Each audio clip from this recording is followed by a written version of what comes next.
우주. 자, 이번 시간에는 프랑스인의 삶, 프랑스인의 일상 문화를 마무리하기로 합시다. 지난번에 천주적인 디자이너 샤넬 이야기를 거의 다 했어요. 근데 지난 시간에 했던 이야기들은 대부분 의상에 관한 이야기였습니다. 근데 이 엄청난 여성 디자이너가 사실은 아주 유명한 향수도 만들었죠. 세계에서 가장 유명한 향수 샤넬 넘버 5인데 50년대 초반에 마릴린 몰로라는 미국의 헐리우드 최고의 여배우가 있었어요. 언론사 기자들이 모여가지고 당신은 잘 때 침대에서 무엇을 입고 잡니까? 나이트 가운을 입고 잡니까? 아니면 다른 무엇을 입고 잡니까? 이브닝 드레스를 입고 잡니까? 이런 의미로 인터뷰 질문을 했어요. 그때 세계적인 최고의 스타일 마릴린 몰로가 나는 샤넬 넘버 5를 입고 잡니다 그랬어요. 맞으면 누드로 자는 것이 아니다. 나는 샤넬 넘버 5를 몇 방울 뿌리고 잔다. 이렇게 이야기를 해가지고 그 이후에 샤넬 이 넘버 5가 막 전 세계에 알려지게 됐죠. 지금도 약 20년 전에 30초에 한 병씩 세계 어딘가에서 팔린다고 그랬었는데 지금은 한 25초에 한 병씩 세계 어딘가에서 팔리겠죠. 프랑스가 향수의 나라입니다. 특히 프로방스 지방, 지중해를 끼고 있는 남쪽 프로방스 지방, 니스 옆에 그라스라는 도시가 있는데 니스가 예를 들어서 대전이라면 그라스는 유성쯤 돼요. 한 12km 버스로 한 30분 그 정도 떨어져 있는 도시인데 거기가 이제 향수의 본 고장이죠. 프랑스 영화 중에서 향수라는 영화가 있었어요. 이 향수에 미친 정말 세계 최고의 향수를 만들고 싶어하는 주인공이 우리 옛날 에밀 레종의 아기를 집어넣은 것처럼 자기 애인을 죽여서 애인의 채취가 풍겨나는 그런 향수를 만들려고 했던 그런 스토리가 대충 생각나는데 향수라는 영화는 우리 불문과 여러분들에게 또 이 불문법을 듣는 여러분들에게 꼭 추천하고 싶은 영화 중에 하나입니다. 우선 이 마릴린 몰로 얘기가 나올 텐데 그거를 먼저 잠깐 봅시다.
Questions like, well, just an example, what do you wear to bed? You wear pajama tops, the bottoms of the pajamas, or the nightgown, or what kind of, so I said Chanel number 5, because it's the truth. And yet I don't want to say nude, you know, but it's the truth.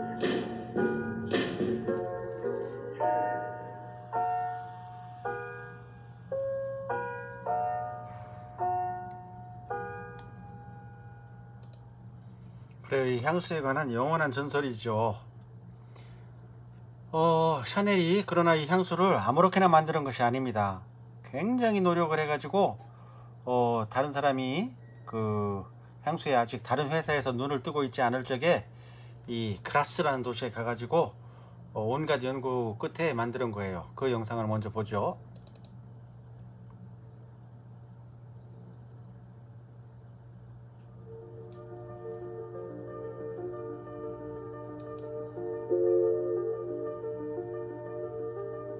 For the first time, a couturier revolutionizes the insular world of perfume by creating in 1921 her own fragrance, the first of its kind. Coco Chanel seeks, in her own words, a woman's perfume with a woman's scent. Her scent should be as important as her style of dress. A woman, she says, should wear perfume wherever she would like to be kissed. For the first time, number 5 defies the conventions of perfume which glorify single flower fragrances. Coco Chanel calls upon Ernest Beau, perfumer to the Tsars. In search of inspiration, Ernest Beau ventures as far as the Arctic Circle, finding his muse in the exhilarating air issuing from the northern lakes under the midnight sun. The couturier encourages him to be ever more audacious, demanding still more jasmine, the most precious of essences. May rose, Haitian vetiver, ylang ylang, sandalwood, orange blossom, essence of neroli, Brazilian tonka beans, he composes a bouquet of over 80 scents for her. An abstract, mysterious perfume, radiating an extravagant floral richness. For the first time, number 5 transforms the alchemy of scent through Ernest Beau's innovative use of aldehydes, synthetic components which exalt perfume, like lemon, which accentuates the taste of strawberry. Aldehydes add layers of complexity, making number 5 ever more mysterious and impossible to decipher. For the first time, number 5, a code, an identification number, makes the sentimental names for the perfumes of the day seem instantly out of date. It receives its name because Mademoiselle Chanel prefers the 5th sample Ernest Beau presents to her. According to some, she also chooses the number 5 because of its magical, luck-giving qualities. For the first time, a perfume is presented in a simple laboratory flacon, pure, austere, as bare as a vial. The minimal lines of the number 5 bottle distinguishes it from the mannered bottles of the 20s. Its sobriety ensures its timelessness. By some accounts, its stopper, cut like a diamond, is inspired by the geometry of the Place Vendôme. The original bottle adapts imperceptibly to its time. Number 5 becomes an icon of the 20th century. In '59, it is honored by the MoMA of New York, and Andy Warhol depicts it in a series of silkscreen. For the first time, at the liberation of Paris, American GIs flocked to the Chanel boutique on the Rue Cambon, lining up to bring bottles of number 5 to wives and fiancés waiting at home. From the United States to Japan, the fragrance's fame spreads. It soon becomes the best-selling perfume in the world. For the first time, number 5 pioneers a new form of advertising in the world of fragrance. In 1937, Mademoiselle Chanel herself is photographed at the Ritz for Harper's Bazaar. For the first time, a fragrance is advertised at the Super Bowl finals. Number 5 enjoys dizzying success.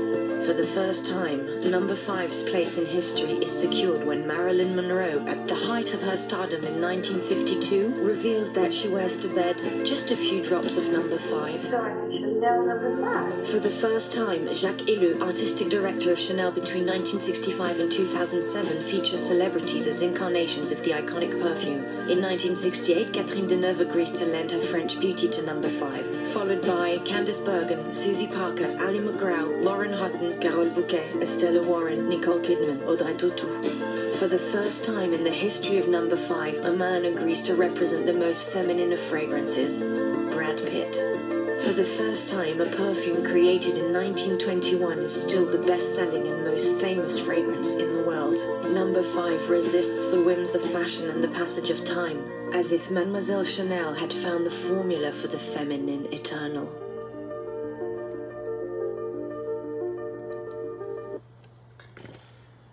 그렇습니다. 이 넘버 5 우리는 이제 불문과니까 샤넬 누메로 생크라고 해야 돼요. 이 누메로 생크가 어떻게 만들어지고 그 아주 그 투박한 모양의 향수병으로서는 어울리지 않을 것 같은 그런 단순하고 투박한 모양의 병이지만 그것이 사실은 아주 그 조금 전에 설명 나왔죠. 그 말하자면 프랑스 클래식한 전통적인 그런 건축 양식을 하늘에서 조감한 그런 모양에서 따온 것이고, 미니멀리즘 하나고 마릴린 먼로 얘기도 나왔고, 그것이 이제 2차 대전 이후에 미국 GI들이 한 병씩 사가지고 애인한테 선물을 하죠. 미국에 가면서.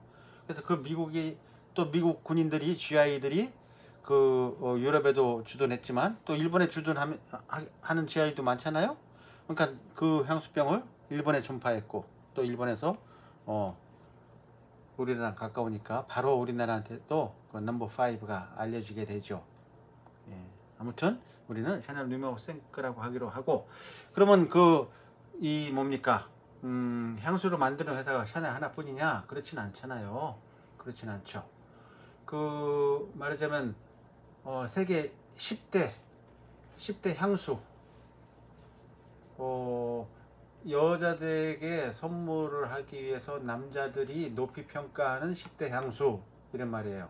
샤넬 누메로 생크 61%, 크리스찬 디올에서 나오는 자도르, 나는 당신을 열렬히 사랑합니다 그 말이에요. 자도르, 땜은 그냥 보통 사랑하는 거고, 아도르에는 막 열렬히 숭배할 만큼 사랑하는 거, 그 향수 이름이에요. 자도르. 그 다음에 게를랭에서 나오는 살리마르 48%, 랑콤 트레저 보물이라는 거죠 47%, 크리스찬 디올 미스 디올이라는 거 43%, 또 샤넬 코코라는 향수가 있어요 45%. 이렇게 순위가 쭉 매겨져 있습니다. 근데 이 프랑스의 특징은, 예를 들어 샤넬 누메로 생크가 좋다고 해서 모든 사람들이 그리 쏠리는 건 아니에요. 각자의 개성을 갖고 있기 때문에, 예를 들어서 샤넬 누메로 생크를 좋아하는 사람이 45%면 싫어하는 사람이 22%예요. 그 다음에 디오르에서 나오는 자도르라는 향수를 좋아하는 사람이 34%라면 싫어하는 사람이 21%, 가운데는 중간이죠. 그 다음에 게를랭에서 나오는 샬리마르라는 향수 좋아하는 사람 31%, 싫어하는 사람 26%. 이렇게 어떤 향수든지 좋아하는 사람이 있고 싫어하는 사람이 있다, 그거를 나타낸 거예요. 아까 얘기한 그라스라는 도시, 니스에서 한 3-40분 버스로 가면 되는데, 거기서 이렇게 꽃을 이용해서 전통적으로 향수를 만들고 있죠. 내가 몇 번 갔었는데 정말 아름다운 곳이고, 도시 전체에서 마찬 비누향, 또 이 향수의 향, 지금 내 방에도 거기서 사온 향수가 있는데 그것들이 풍기는 그런 그 중세 고도입니다. 고도. 이렇게 향수병들이 있어요. 네, 프랑스인들이 미식의 나라. 북쪽에서 아프리카에서 바다를 타고, 또 스페인 쪽에서 또 지중해를 타고 동방, 메소포타미아, 페니키아, 페르시아 지방에서 각종 산물들이 모여들기 때문에 여기에 미식의 나라가 될 수밖에 없었어요. 지난번에 얘기했죠. 까르푸르라는 별명을 갖고 있다고. 이제 미식의 나라 중에서 이제 가장 대표적인 것이 음료로서는 와인. 그렇죠. 와인이 여기저기서 참 많이 납니다. 와인이 많이 나는데 와인에 대해서 다시 공부할 기회가 있을 것이고, 그 다음에 이들이 식사 후에 식사가 채 끝나기 전에 반드시 먹는 것, 또는 바게트에 같이 곁들여서 먹는 것, 이게 프로마주, 치즈죠. 프로마주. 내가 어떻게 설명을 하냐면은, 한국 여인들의 손에 어떤 식물, 뿌리든 줄기든 이파리든, 한국 우리 할머니들 손에 어떤 식물이 닿기만 하면 그 모든 식물은 다 김치로 변해요. 김치로 변할 수가 있어요. 우리 수천 가지 김치가 있죠. 마찬가지로 프랑스 할머니들, 프랑스 여인들의 손에 그 어떤 짐승의 젖이라도 프랑스 여인들의 손에 닿기만 하면, 그 어떤 짐승의 젖이라도 다 프로마주, 치즈로 변해요. 치즈가 그렇게 수백 종, 수천 종 있습니다. 여러분들 책에 뭐 르 까망베르가 브리보다 더 좋아요 이런 표현이 있었잖아요. 르 까망베르 est meilleur que le brie. 그런데 사실은 까망베르가 한 치즈가 아니에요. 까망베르 종류만 한 200종이 있어요. 그러니까 이게 각 지역마다 그 지역에서 키우는 이제 축산물 우리 다 다르겠죠. 여러 가지 다른 방법으로 치즈를 만들기 때문에 정말 수백 종, 수천 종의 치즈가 있는 나라입니다. 그 치즈에 관해서도 따로 배울 기회가 있을 거예요. 프랑스 영화 바게트 이 만찬이라는 영화가 있는데 이 프랑스의 미식에 대해서 아주 잘 보여주는 그런 영화이기 때문에 또 관심 있는 사람은 이 바게트 이 만찬 이런 걸 봐도 좋겠어요. 아무튼 이 프로마주 여기 각 지역마다 아주 다양한 치즈가 나와요. 나중에 치즈 시간에 배우기로 합시다. 그 다음에 프랑스 우리나라에서 애들을 키우는 모습을 보면 식당에서 떠들고 울고 발광을 쳐도 애 기죽인다고 혼내키질 않아요. 근데 프랑스 엄마들은 사회 규범에 어긋나면 애를 아주 호되게 다룹니다. 아주 어릴 때부터 이 바른 생활, 도덕 생활, 남에게 폐해를 끼치는 일을 절대 못하게끔 그렇게 다뤄요. 그래서 이제 예를 들어 담배꽁초를 버린다든지 이런 큰 폐가 안 되는 거 이런 것들은 아주 자유롭게 합니다만 그 공중도덕에 위배되는 것 이런 것들은 철저하게 어릴 때부터 교육을 시키죠. 그래서 이제 길에서 이렇게 손을 잡고 학교까지 데려다주고 뭐 이렇게 합니다만 길에서 그 바른 모랄에서 어긋나는 그런 일을 할 적에는 몹시 혼내키는 걸 많이 봤어요. 특히 식사 예절, 정중한 의사 표현들은 정말 중요하게 어릴 때부터 다룹니다. 학교에서는 체벌을 금지하지만 엄마 아빠는 가능하다, 때릴 수가 있어요. 그래서 길에서 식당에서 호되게 혼나는 아이들을 많이 봤죠. 그래요. 그 다음에 이렇게 우리나라도 많이 그렇습니다만 유모차를 끌고 이렇게 다니는 경우가 많죠. 그 다음에 이제 프랑스인들이 한국에 와서 어떻게 이야기를 하다가 가장 놀라는 것 중에 하나가 12년 동안 사지선다형 시험 혹은 오지선다형 시험을 본다는 사실이에요. 여러분들을 포함한 대부분의 대학교 1학년생들 혹은 대학생들은 전 세계가 다 시험 볼 때 이렇게 사지선다형, 오지선다형을 보는 줄 알아요. 그러나 안 그렇습니다. 프랑스는 사지선다형이라는 시험을 한 번도 본 적이 없어요. 그냥 의견을 표현하는 거. 오랄 시험을 많이 보죠. 또 쓰는 거. 필기 시험을 볼 적에도 선택이 없어요.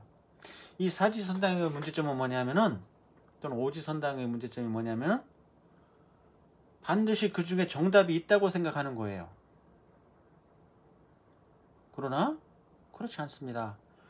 예를 들어서 김소월의 시 예문을 주고 이 시의 느낌은 하면 1. 서정적, 2. 낭만적, 3. 사실적, 4. 서사적, 5. 역사적 이렇게 해놓고 반드시 이 시는 참 낭만적인데 라고 내가 느꼈으면 그건 느낀 걸로 되는데 반드시 서정적이라고 써야지 답이 맞는 거예요. 그렇게 안 쓰면 다 틀려버리는 거예요. 그러나 어느 한 시에 그 사회도 들어가 있고 역사도 들어가 있고 다 그렇단 말이에요. 그러면 읽는 사람이 느끼기에 따라서 그게 다 다를 수 있죠. 근데 우리는 이거를 회계화 시키는 거예요.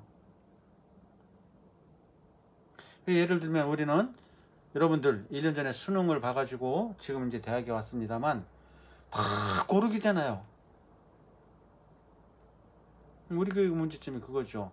프랑스는 고르기가 하나도 없습니다. 이 바칼로레아라고 대학 입학 자격시험, 이거는 통과냐 안 통과냐 그것만 정해요. 이 바칼로레아라는 대학 자격시험에 통과하면 대학을 갈 수 있는 거예요. 아무데나. 기본적으로는 프랑스는 대학 서열이 없기 때문에 자기 집에서 120km 안에 있는 그 대학을 선택할 수가 있어요. 파리에 있는 자기 과에 따라서 파리 시민들이 선택을 할 수가 있는 거죠. 여러분들이 알고 있는 소르본느 대학, 이게 최고 좋은 대학, 그게 아닙니다.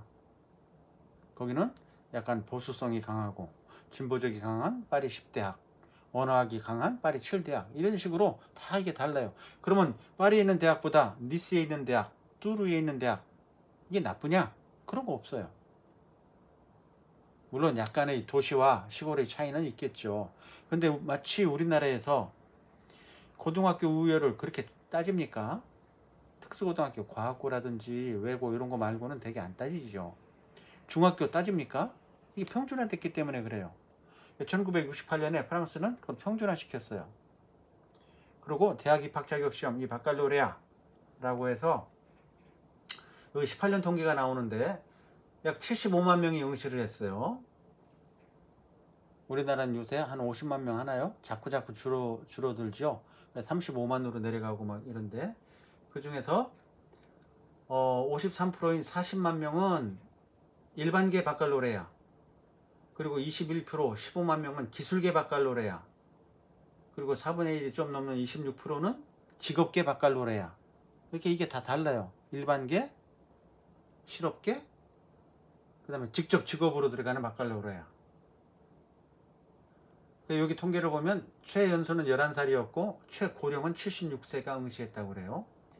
프랑스 전역에 4,600개 시험장에서 시험을 받고, 다른 나라 프랑스 밖에서도 바칼로레아를 볼 수가 있잖아요. 프랑스 국민들이 미국에도 살고 한국에도 살고 하잖아요. 여기 그 시험 문제가 배달이 되는 거예요. 해외 92개국에서도 시험을 봤다. 그래서 총 400만 개가량의 시험제대에서 채점을 했고, 약 17만 명이 채점자 혹은 면접관으로 참여를 했다. 이렇게 되어 있습니다. 그리고 시험지 하나당 채점 수당은 5유로, 약 6,500원. 그 다음에 면접관, 그 감독관 시간당 그 수고료는 9.6유로, 약 12,480원, 뭐 이렇게 통계가 나와 있어요. 그렇습니다. 이제 문제를 봅시다. 예를 들면 17년의 인문계 철학 문제. 알기 위해서는 관찰하는 것으로 충분한가? 이게 문제예요. 할 권리가 있는 모든 행위들은 정당한가? 내가 할 권리가 있다는 모든 행위들은 정당한가? 이거 가지고 4시간 동안 쓰는 겁니다. 정답이 어디 있어요? 나는 이렇게 생각한다. 나는 이러이러한 논리에 근거해서 이렇게 생각한다. 이렇게 쓰는 거예요. 이 바칼로레아가 끝나면 이제 프랑스 텔레비전에서 이제 교수들 또 고등학교 선생들 나와가지고 막 토론을 합니다. 이번 바칼로레아 문제가 너무 어렵습니다. 내가 지금 고등학생이라면 나 이거 통과 못했을 거예요. 막 이렇게 너스레를 떨면서 재미있게 자기 생각을 이렇게 이야기하고 그렇죠. 이 프랑스 바칼로레아 풀이, 이런 책이 우리나라에서도 출판되곤 했었어요. 사회경제계열에서 이성이 모든 것의 이유가 될 수 있는가? 예술작품은 언제나 아름다워야만 하는가? 이런 게 문제예요. 과학계열, 권리를 옹호한다는 것은 곧 이익을 옹호한다는 것인가? 문화로부터 자유로워질 수 있는가? 여러분들 문화에 대해서 얼마나 생각해 본 적이 있나 모르겠는데, 문화로부터 우리가 자유로워질 수 있는가? 다시 말하면 자기가 태어난 환경으로부터 자유로워질 수 있는가? 아니면 환경에 꼭 종속되어야만 하는가? 반대로. 이런 거에 대해서 얘네들은 이 철학을 중시하잖아요. 초등학교 때부터 철학을 배우잖아요. 중고등학교에 당연히 철학 교과목이 있고, 이게 쭉 쓰는 겁니다. 18년 인문계. 문화는 우리를 더 일관적으로 만들어주는가? 예, 문화가 아주 흔히 얘기해서 클래식 고급 문화가 있고, 마지막 웨이 오브 라이프, 그 생의 방법으로서, 예를 들면 술 문화, 그렇죠? 신입생 문화, 심지어 군사문화, 뭐 온갖 문화를 다 붙일 수가 있잖아요. 근데 문화는 우리를 더 인간적으로 만들어주는가? 서울음대 교수들이 아주 클래식만 고집하기 때문에, 예를 들면 그 열린음악회, KBS에서 하는 열린음악회가 한동안 전국 각 대학을 돌아다니면서 했어요. 근데 서울대에서는 못했어요. 저런 대중음악을 서울대 캠퍼스 내에서 할 수 없다, 뭐 이래가지고. 그게 인간적인가? 어? 또 요새 팝, 히피 문화 이런 거 있어요. 또 암스트롱 같은 사람의 재즈 음악, 막 그 온갖 거기에 막 푹 빠진 그런, 막 머리도 기르고 뭐, 그게 인간적이라고 할 수 있는가? 아니면 동물적인가 그게? 이런 것들을 생각하게 하고 자기 의견을 쓰는 것이죠. 우리는 진실을 포기할 수 있나? 뭐 이런 거. 아니면 쇼펜하우어의 의지의 표상으로서의 세계 발췌문을 주고 그걸 평하기. 그 다음에 자연계의 시험점은 욕망은 우리 불완전함에 대한 표시인가? 경제사회의 모든 진리는 결정적인가? 진리가 결정적입니까? 정말 말씀이죠. 지구는 평평하다고 그랬잖아요. 근데 그게 깨졌잖아요. 그래도 지구는 돈다고 했잖아요. 지구는 둥글다고.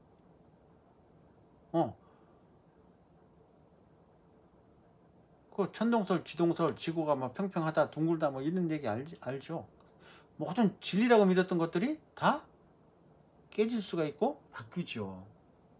그거에 대해서 이제 자기가 알고 있는 거를 다 푸는 거죠. 우리는 예술에 대해 무감각할 수 있나? 아직 그 전시회 또는 콘서트 이런 데를 많이 안 갔을 텐데, 거기를 안 간다고 그래서 우리는 무감각할 수 있는가? 예술에 대해서. 예술의 세계는 또 얼마나 넓어요. 그런 이야기들을 이렇게 쓰라고 하는 것이 바칼로레아 문제입니다. 프랑스의 최고의 스포츠는 뚜르 드 프랑스 사이클이에요. 매년 그 7월 14일 혁명기념일 즈음에서 프랑스 전국을 한 바퀴 돌고 이제 샹젤리제로 들어와서 이제 마치는 거죠. 두 번째 좋아하는 것이 축구입니다. 프랑스. 언제입니까? 1988년에 첫 번째 월드컵 우승했을 때는 이렇게 별 하나가 있었어요. 근데 이 프랑스 국가대표 선수들, 근데 지난번 월드컵에서 그 뭡니까? 우승했잖아요. 별 2개가 됐죠. 그때